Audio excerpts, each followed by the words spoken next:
Hey, hello. So I'm in the middle of a tour with my new Riese Müller Superdelite GT Vario with the optional 1125 watt hour dual battery. And I thought I'd take a break, eat something, and review the components of the bicycle. Let's start with the motor. As you can see, it's a new generation Bosch motor, Performance Line CX. It's the chassis of the motor is rather exposed to the air, and it has some fins for cooling. As you can see, there's a little bit of mud accumulated there. The motor is quite powerful. It has up to 79 Newton meters of torque, and in turbo mode it offers up to 340% assistance level. The motor is attached to the Gates carbon belt via a normal sized chain ring, if you could call it like that. Better to call it belt ring in this case. And you have a extra wheel here, which is tensioned with a spring, so that the carbon belt has the right tension. The belt not being able to be cut or disconnected to insert, you'd have to have a slot in the frame somewhere to pass it through, and Riese Müller had this very good idea of having the belt go over the frame and around it instead of through it, and so you can substitute the belt without having to open the slot on your frame. It makes for a more tougher frame, for less complicated maintenance, which is very nice. So far I've had no issues with it. There's no vibrations, no noise. I don't feel any reduction in efficiency. Here in the back, this model has the Vario 380 transmission. It's a CVT, continuously variable transmission. There are no steps in it, it's stepless. And there is no derailleur, which was what I was looking for. There's nothing hanging here that can strike a rock or a branch or accumulate dust. You don't have to put any oil on this transmission. You saw that I rode through a little bit of splashy water and mud, but as you can see, the belt is rather clean, and I did not have to clean it, and there is no oil to be added to it. And this, for me, is one of the strong points of this e-bike. The other strong point, in my opinion, is the dual battery.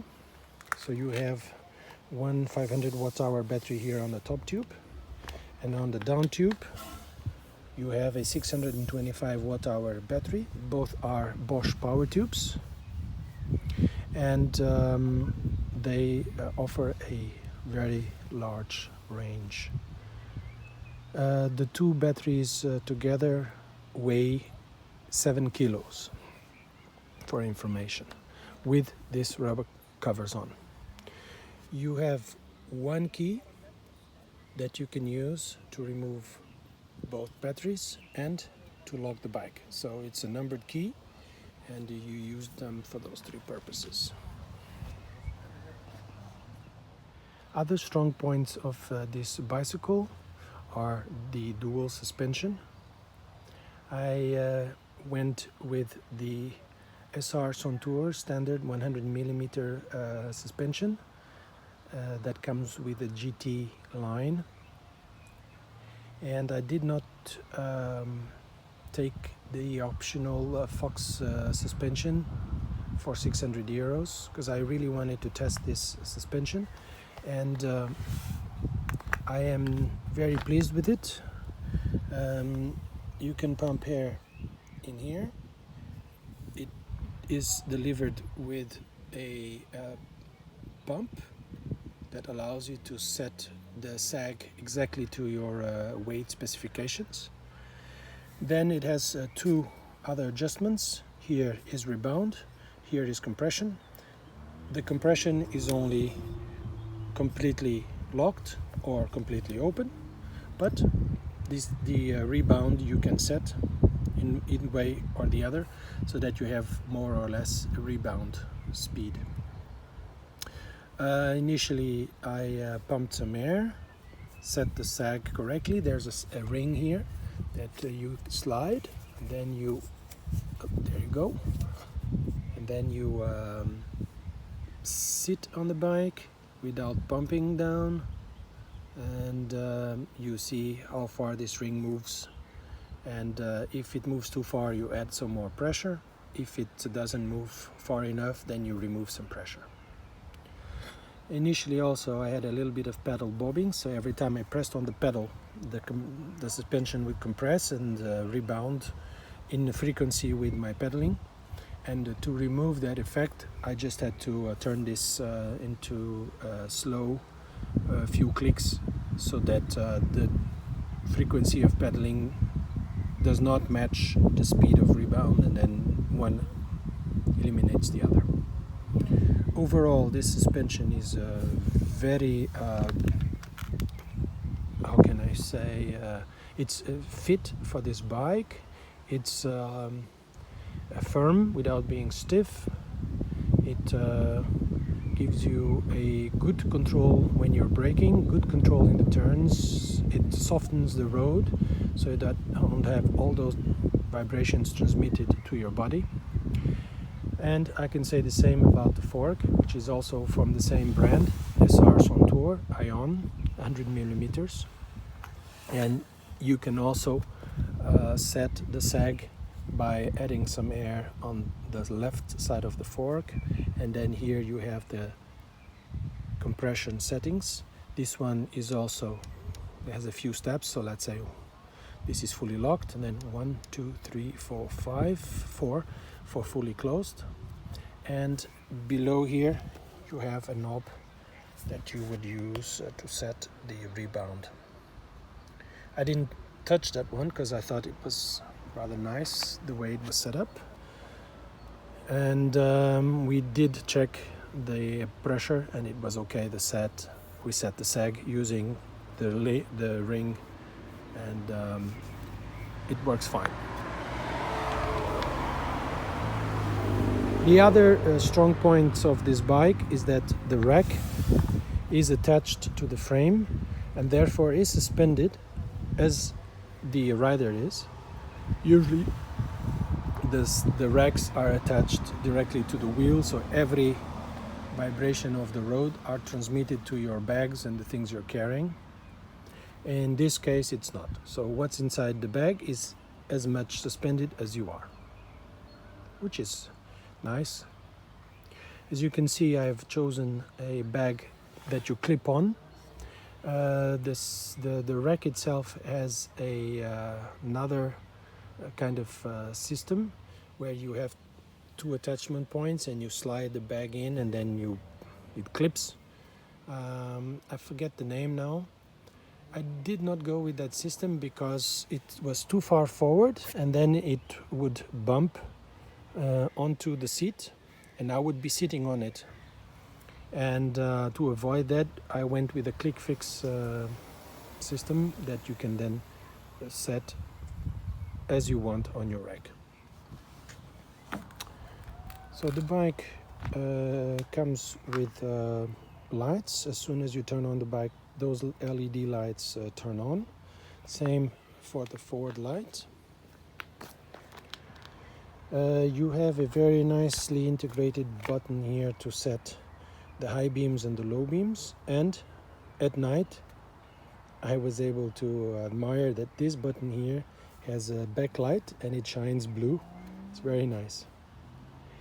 When you brake, the lights here, they shine brighter to indicate that you're braking.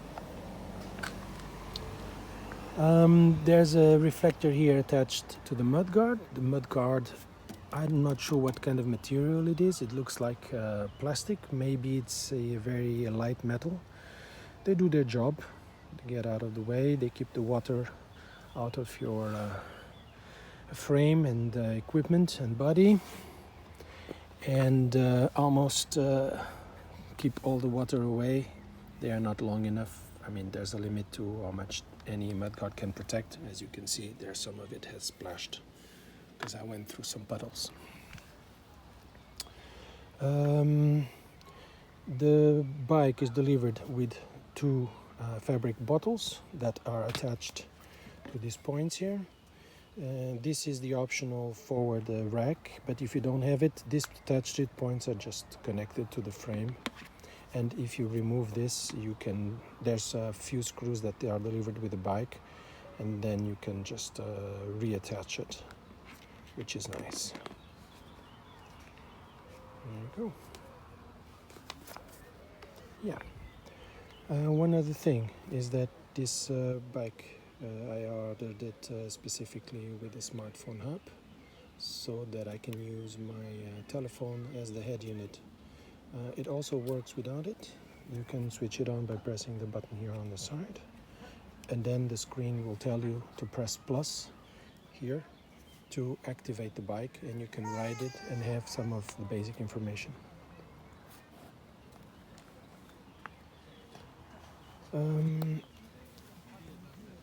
One thing that I really liked about this bike as well is the 27.5-inch Schwalbe Supermotor X tires. They are very puncture resistant. I had them on another bike previously, and I specifically wanted these tires.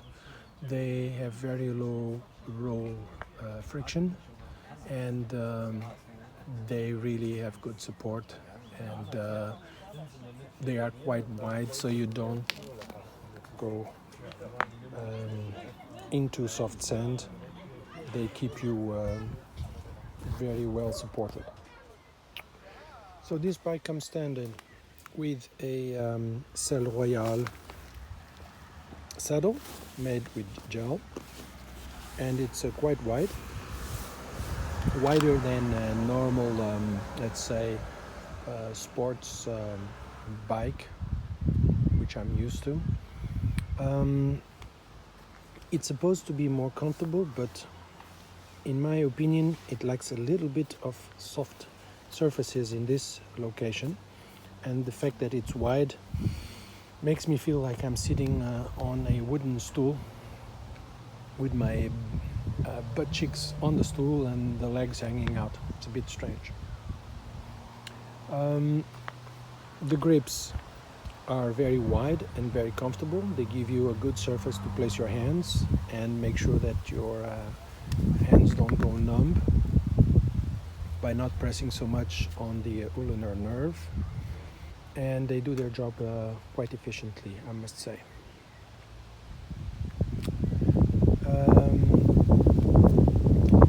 The Inviolo control is a rotating knob. You can twist it while standing. It comes with an indication, so if you twist it forward, you can see that the indication shows you going uphill. So in this case, your pedal cadence will be increased. The bike becomes, let's say, lighter to pedal. And then if you turn in the other direction, you see that it goes flat. And this is for higher speeds with lesser cadence, let's say. And you can set it very precisely. When you turn the knob, it doesn't move. You cannot interfere with the grip while you're holding it. It's very tight. You have to really want to change the gears. It cannot do it unless you're doing it on purpose.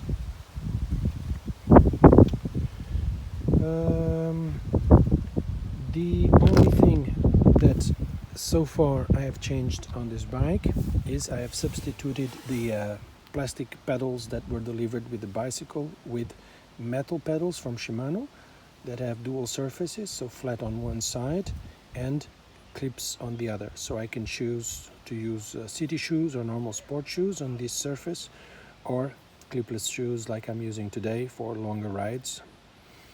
And the delivered pedals are just normal plastic pedals. Normally bicycles are not even delivered with pedals, so Riese Müller at least gives you the basic pedals. And yeah, I prefer to change them, but you could ride with them if you don't want to have clips. Finally, I would like to say a word about the Mudguard brakes. First of all, the handles are very nice. They are made of metal. They are very progressive, meaning that you have a very good control over the braking range, and they don't grab all of a sudden. No, you can really select the pressure you want on them. They will activate the brake lights in the back, and they will activate a 4-piston caliper in the front, as you can see, 2 on each side, with a large rotor of 180 millimeters. And then in the back it's a dual caliper brake and 180 millimeter rotor. As you can see, there has been some discoloring because of some hard braking I've been doing. Probably they warm up and then the colors change, which is quite interesting. I've never seen this before on a brake rotor.